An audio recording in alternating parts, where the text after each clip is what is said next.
ఉద్యోగం కోసం చూస్తున్నారా? ఓం శక్తి ప్రైవేట్ లిమిటెడ్ కంపెనీలో మార్కెటింగ్ జాబ్స్ 20,000 నుంచి 30,000 వరకు జీతం ఉంటుంది. సంప్రదించండి. ఓం నమ శివాయ నమ. ఓం శ్రీ మాత్రే నమ. ఓం వనదుర్గాయ నమ. ఓం సమ్మక్కాయ నమ. ఓం శ్రీ సారలమ్మాయ నమ. కుర్రో కుర్రు కొండదేవత అమ్మ పలుకు, సమ్మక్క పలుకు, సారలమ్మ పలుకు, వనదేవత పలుకు, జాయ్ కొండదేవత పలుకు, జాయ్ అమ్మవారు. ప్రజలందరికీ 2026 ఆగస్టు నెల తులరాశి ఫలితాలు. ఈ తులరాశిలో ఉండవలసిన వాళ్ళు చాలా వరకు చిన్న వయసు, అంటే వీళ్ళకి ఎక్కువగా విద్య మీద ఎక్కువగా ఇంట్రెస్ట్, అంటే చదువు మీద. ఏదన్నా వాళ్ళు ఒక మాట చెప్పారనుకోండి, పెద్దవాళ్ళు ఒక విధంగా చెప్పారనుకోండి, అది అదే మైండ్లో పెట్టుకుంటారు. వీళ్ళకి ఎక్కువగా భయభక్తి ఎక్కువ. భయము భక్తి. భయం అనగా మనిషి ఎదుటివాడు మనం బెదిరిస్తే భయపడేది. భక్తి అనగా దేవుణ్ణి పూజించటం ఎక్కువగా ఉంటుంది. ఈ భయభక్తి గల ఉండగలిసిన వాడే ఏ విషయమైనా కానీ అరులు అవుతారు. కాబట్టి ఈ భయభక్తి విశేషాలలో వీళ్ళకి చిన్న వయసు నుంచి ఇప్పుడు వరకు అమ్మా నాన్న, కుటుంబము, ఒక ఫ్యామిలీ, మన బంధువులు, మన మిత్రులు, మన అక్క, మన చెల్లెలు, మన కుటుంబం అనుకొని వాళ్ళ గురించి లేనిపోయిన సమస్యలు కొన్ని ఎదురవుతుంటాయి. ఆ కుటుంబాన్ని నా కుటుంబం అనుకొని కుటుంబ బాధ్యతలన్నీ ఈపి మీద వేసుకొని ఎంతో కష్టపడుతూ ప్రజలందరికీ హెల్పింగ్ చేస్తూ కుటుంబాన్ని కూడా ఏదో ఒక విధంగా పోరాటం చేసుకుంటూ వస్తుంటాడు. కాబట్టి ఎంత పోరాటం చేసినా కూడా ఈ రోజులో నువ్వు చేయాల్సింది నువ్వు ఎంత కష్టపడ్డావు అనేది వాళ్ళు ఆలోచించరు. నువ్వు ఏమి తిన్నావు అనేది కూడా ఆలోచించరు. ఎంత సంపాదించావు, నీ వెనక ఎంత ఉంది, నీ ముందు ఎంత ఉంది అనేది అడుగుతారు. కాబట్టి కష్టే ఫలి అన్నాడు, కానీ నువ్వు చేసిన కష్టానికి ప్రతిఫలం లేదు. ఎంత కష్టపడ్డా కూడా క్షణము తీరిక ఉండదు, దమ్మిడి ఆదాయం ఉండదు. మరి ఈ తులరాశి వాళ్ళు ఎక్కడికి పోయినా కూడా ఆలోచన అనేది చాలా పెద్దగా ఉంటుంది. విద్యారంగంలో పెద్ద విద్య, చదువు, విదేశాల ప్రయాణాలు, పెద్ద పెద్ద విద్య, రాజకీయంలో కూడా మంచి అభివృద్ధి, తర్వాత ఇలా జీవితం యోగంలో కూడా రియల్ ఎస్టేట్లో కానీ మంచి అభివృద్ధిగా వస్తుంది. కాబట్టి స్త్రీ నుంచి వీళ్ళకి ఎక్కువగా అదృష్ట యోగం అనేది బాగుంటుంది. భార్య నుంచి వీళ్ళకి లైఫ్ మార్పు వస్తుంది. అంటే ఆమె కాలు పెట్టిన కాడి నుంచి అదృష్ట యోగము, ధనప్రాప్తి యోగము చాలా వరకు అభివృద్ధి వస్తుంది.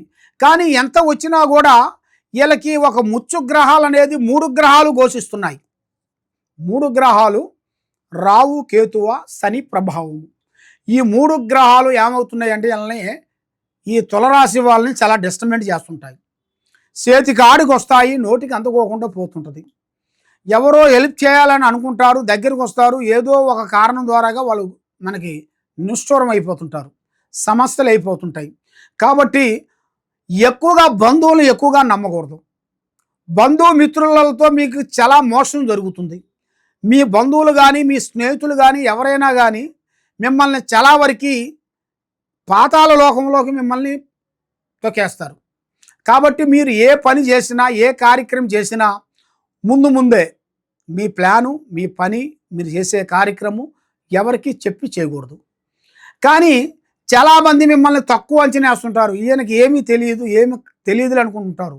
కాబట్టి మీలో ఉండాల్సిన తెలివితేటల్ని మీరు బయట చూపించరు. అది ఎప్పుడు చూపించాలో అప్పుడే చూపిస్తారు. మరి ఎప్పుడు చూపిస్తేనే దానికి అందం. అంతేగాని ఎప్పుడు పడితే అప్పుడు చేస్తే కాదు కదా. మనకి భగవంతుడు ఇచ్చింది మానవ జన్మ. ఈ మానవ జన్మలో మనం ఉన్నంత వరకు మంచి చెడులు మనం కళ్ళారా చూస్తుంటాం. కాబట్టి మనం చేయాల్సిన ధర్మాలు, చేయాల్సిన పుణ్యము మనకి దక్కాలి అంటే మనం కొన్ని ధర్మాలు చేయాలి, కొంత సాకారం చేయాలి. ఇలా చేసుకుంటూ వస్తేనే మనకి ఏదో ఒక రూపంలో అనేది తప్పకుండా పుణ్యం జరుగుతుంది.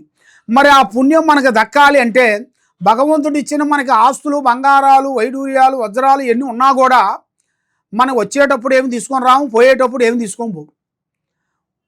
ఉండదాన్ని గురించి దాన్ని నిలబెట్టుకునే మార్గాన్ని ప్లాన్ చేయాలి. ఉన్నదాన్ని మనం ఖర్చు పెట్టుకోవాలనుకుంటే ఒక కొండని రోజుకొక రాయి తీస్తే ఎంతలావు కొండైనా కూడా కరిగిపోతుంది. మనకి దగ్గర ఒక్కొక్క రాయి మనం వేసామనుకోండి, ఒక్కొక్క రాయి వేసిన దానివల్ల కొన్ని సంవత్సరాలకి పెద్ద కొండ అయిపోతుంది. అదేవిధంగా మనం పెట్టే ఖర్చు చాలా జాగ్రత్తగా చూసుకోవాలి. మరి ఎవరో పెడుతున్నారు, ఎవరో చేస్తున్నారు, ఎవరో బండి కొన్నారు, ఎవరో కారు కొన్నారు, ఎవరో బిల్డింగు కొన్నారు, ఎవరో అది కొన్నారు, ఇది కొన్నారు, ఎవరో విదేశాలు వెళ్ళిపోయారు, మనం కూడా వెళ్దాం అన్నట్టుగా కొంతమంది వెళ్తుంటారు. అక్కడ పోయిన తర్వాత వాళ్ళకి తెలుసో తెలియక అక్కడ ఇబ్బంది పడిపోతుంటారు. దానివల్ల ఎన్నో నష్టాలు, డబ్బు నష్టము, టైం నష్టము, పరువు నష్టము ఇలాంటివి కొన్ని జరుగుతుంటాయి. మరి ఇలాగ జరిగేదానికి అతి జాగ్రత్తలు కొన్ని తీసుకోవాలి. మరి మీరు కొంత రుణబాధలు ఎక్కువగా కనబడుతున్నాయి. రుణబాధలు, అప్పు బాధలతో చాలా వరకు సతమతం అయిపోతున్నారు. మరి అప్పు బాధల్లో మీరు చాలా వరకు సతమతం అయిపోయి మీరు ఏం చేస్తారంటే అక్కడో ఇక్కడో అప్పు తెచ్చి మీరు ఏదో ఒక విధంగా మీరు ఒక ప్లాన్ చేసుకుంటూ వస్తుంటారు. కాబట్టి ఈ మధ్యకాలంలో కొన్ని క్రెడిట్ కార్డులు కొన్ని వస్తున్నాయి. మరి ఆ క్రెడిట్ కార్డు వల్ల కొన్ని సమస్యలు మీకు ఎదురవుతుంటాయి. కాబట్టి వాళ్ళు ఇచ్చిన దానికి మీరు తీసుకోవడం గొప్ప కాదు. మరి అవి తీసుకున్న దానికి ఒక దానికి కట్టే దమ్ము ఉండాలి. తర్వాత దానికి కట్టే విధానం కూడా మనం తెలుసుకోవాలి. వాళ్ళు ఇవ్వాల్సింది ఇస్తారు, ఇచ్చిన తర్వాత మన చేతిలో ఉండాలి అని, మన చేతిలో ఉంటే మన క్రెడిట్ కార్డు మన చేతిలో ఉంది అనుకో, మనకి దేనికంటే దానికి విచ్చలవిడిగా పెట్టేస్తుంటాం ఖర్చులు. అది కొంటుంటాం, ఇది కొంటుంటాం, అది కొంటుంటాం, ఇది కొంటుంటాం. కాబట్టి ఆ బిల్లు కట్టేటప్పుడు ఒకటేసారి కట్టాలన్నప్పుడు మనకి సమస్య వచ్చి పడిపోతుంది. ఎంత తెలివి కల్లోడు కానీ, ఎంత తెలివి కల్లోడైనా కానీ ఏమనుకుంటాడంటే మన దగ్గర చేజాబితే కొన్ని లక్షలు ఇచ్చేవాళ్ళు ఉన్నారు, ఏరే వాళ్ళని అడుగుదాం, అంతగానో మనకు ఇబ్బందికరం అయితే కట్టేస్తాం. కట్టేస్తే మన చేజాబంగానే మనకు లక్షలు ఇస్తున్నారు కదా, ఆ లక్ష తెచ్చి ఇక్కడ లక్ష కట్టేస్తాం అనుకొని ఆ ధైర్యంతో దాన్ని వీళ్ళు క్రెడిట్ కార్డుని వాడుతుంటారు. కాబట్టి మనం చూస్తున్నాం ఈ క్రెడిట్ కార్డు వల్ల ఎన్నో ప్రాణాలు పోయినాయి. ఎంతోమంది కట్టలేక వాళ్ళు వచ్చి అడగటం వల్ల, ఇంటి మీదకి వచ్చి అడగటం వల్ల పరువు పోతుందేమో, మనం అందరిలో చిన్నదనం అయిపోతుంది అని ఆ బాధ వాళ్ళు చెప్పుకోలేక వాళ్ళు మందు మింగో ఉరేసుకోను, కొన్ని అఘాయిత్యం చేసుకోను, ఆత్మహత్య చేసుకుంటుంటారు. మనం ఎన్నోసార్లు చూస్తూనే ఉన్నాం.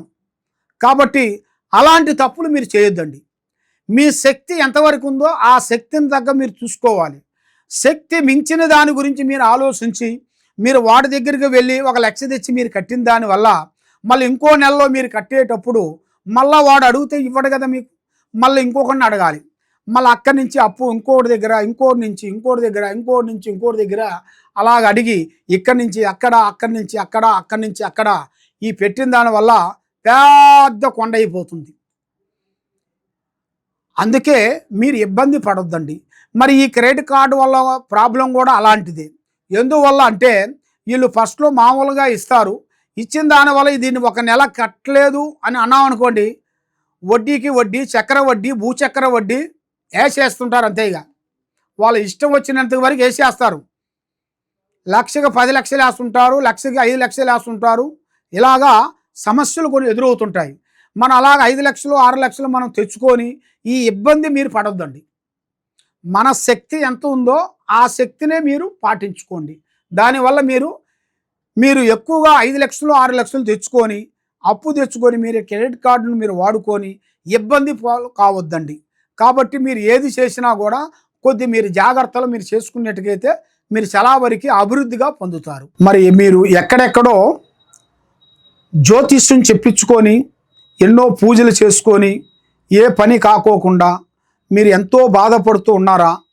తప్పకుండా ఈ కింద ఉండాల్సిన నెంబర్కి ఒక్కసారి మాకు సంప్రదించినట్టుగైతే మీ పేరుని బట్టి, మీ సమయాన్ని బట్టి, మీ ఇంట్లో ఏముంది, మీ ఒంట్లో ఏముంది, మరి మీ మీద ఏం జరుగుతుంది, మరి మీ పిల్లల మీద ఏమి నడుస్తుంది, మీ ఆఫీసులో ఏం జరుగుతుంది, మీ ఇంట్లో ఏం జరుగుతుంది అనేది మేము అంజనం వేసి జాతక చక్రం వేసి మీకు ఏ సమస్య ఉన్నా, ఎలాంటి ప్రాబ్లమ్స్ ఉన్నా, మీ కుటుంబం మీద ఎలాంటి పూజలు చేసినా, బాలావతి, శాతబడి, సిల్లంగి, అష్టదిగ్బంధన ఇలాంటి సమస్యలతో మీరు బాధపడుతూ ఉన్నారా? తప్పకుండా మా దగ్గరికి వచ్చినట్టుకైతే కరెక్ట్గా 11 రోజుల్లో మీకు ఎలాంటి సమస్య కూడా మేము సాల్వ్ చేయగలుగుతాము. కాబట్టి మేము కొన్ని పూజా బలాలు చేసి మేడారంలో అమ్మవారు పూజా బలం చేసి అమ్మవారు వేర్లు మేము తీసుకొని అక్కడ మాఘశుద్ధ పౌర్ణమి రోజున మేము పూజా బలం చేసి భూమిలో నుంచి ఈ వేర్లు మేము తీస్తుంటాం. అది మాఘశుద్ధ పౌర్ణమి రోజున మేము మా గురువులు మేము అందరం కలిసి అక్కడ కట్టడి కట్టి పూజా బలం చేసి ఇది వేరు, ఈ వేరుకి పసుపు కుంకుమ వేసి అక్కడ కొన్ని పూజా బలం హోమం చేసేసి ఆ హోమంలో కట్టు కట్టి అక్కడ ఈ వేరుని మేము తీస్తాము. తీసేసి ఇది వేరంటే సామాన్యమైన వేరు కాదు, ఇది నరదిష్టికి సభకట్టు వేరు అంటారు. నరదిష్టికి ఇంట్లో ప్రజాదిష్టి లేకోకుండా పిల్లల చదువు బాగుండేట్టుగా, పిల్లల కళ్యాణం బాగుండేట్టుగా, ఇంట్లో సంతానం లేని వాళ్ళకి సంతానం కలిగేట్టుగా, మనశ్శాంతి ఉండేట్టుగా, ఆరోగ్యం బాగుండేట్టుగా, మీకు ప్రమోషన్ రావట్లేదా ప్రమోషన్ వచ్చేట్టుగా, ఇంట్లో నిద్ర పడతలేదా ఇంట్లో నిద్ర పట్టేట్టుగా, మనశ్శాంతి ఉండేట్టుగా, మీ కుటుంబంలో ఎలాంటి సమస్యలు కూడా ఉన్నా కూడా ఈ వేరుని మేము పూజా బలం చేసి ఇస్తుంటాము. ఈ వేరు మేము ఫ్రీగా ఇస్తాం. మా దగ్గరికి మీరు వచ్చినట్టుగా అయితే మేము ఫ్రీగా ఇస్తాము. ఇది హైదరాబాదు దిల్సుఖ్ నగరు సాయిబాబా గుడి ఎదురుగా గత 30 సంవత్సరాల నుంచి మేము ఎంతోమంది ప్రజలకి మా దగ్గరికి వచ్చిన వాళ్ళకి ఈ సమ్మక్క సారక్క వేర్లు ఇచ్చి ఎంతోమంది ప్రజలకి మేము ఆశీర్వాదం ఇచ్చి పూజా బలం చేసి ఎంతోమంది ప్రజలు కూడా బాగుపడ్డారు. ఎంతోమంది ప్రజలు కూడా మా దగ్గర తీసుకున్న వాళ్ళు కూడా ఇప్పుడు పెద్ద పెద్ద విదేశాలు వెళ్ళి గొప్పవాళ్ళు అయిపోయారు. కాబట్టి మీరు కూడా తప్పకుండా ఒకసారి మమ్మల్ని సంప్రదించి మా ఆఫీస్ కాడికి వచ్చి ఈ వేరుని మీరు తీసుకునేట్టుకైతే ఈ వేరు మేము ఫ్రీగా ఇస్తాం. కాబట్టి మరి మీరు ఇక్కడ లేని వెడల ఎక్కడో నుంచి మీరు ఫోన్ చేసి మరి మాకు ఈ వేరు కావాలని అనుకునేట్టుకైతే తప్పకుండా ఈ వేరుని మీరు మాకు ఫోన్ చేసేసి మీ అడ్రస్ మాకు పంపిస్తే ఆ అడ్రస్కి మేము కొరియర్ ద్వారాగా ఈ వేరుని మీకు పంపిస్తాం. మీకు ఎలాంటి సమస్యలు ఉన్నా ఎలాంటి ఇబ్బందులు ఉన్నా కూడా ఈ వేరు మీకు జీవితాన్ని ఎక్కడ పోయినా కూడా మీ జీవితాంతం ఎలాంటి ఇబ్బందులు అనేది కలక్కోకుండా మనశ్శాంతి కలిగేట్టుగా మీకు అన్ని విధానాలుగా బాగుండేట్టుగా సర్వో జనా సుఖినో భవంతు. ఓం నమః శివాయ నమః.